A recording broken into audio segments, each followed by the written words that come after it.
আমাদের তরমুজ ক্ষেত, তরমুজের গাছ লাগানো হয়েছে। আর এটা হচ্ছে টমেটো।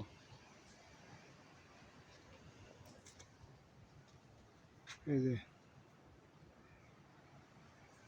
টমেটো আর তরমুজ এক জায়গার মধ্যে। আর এটা হচ্ছে মিষ্টি কুমড়া।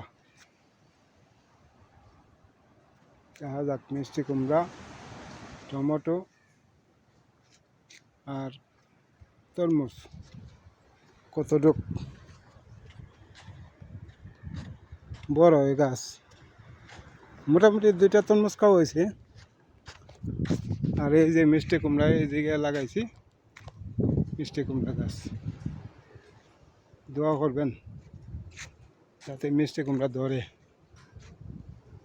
এই যে সামনে গাছ।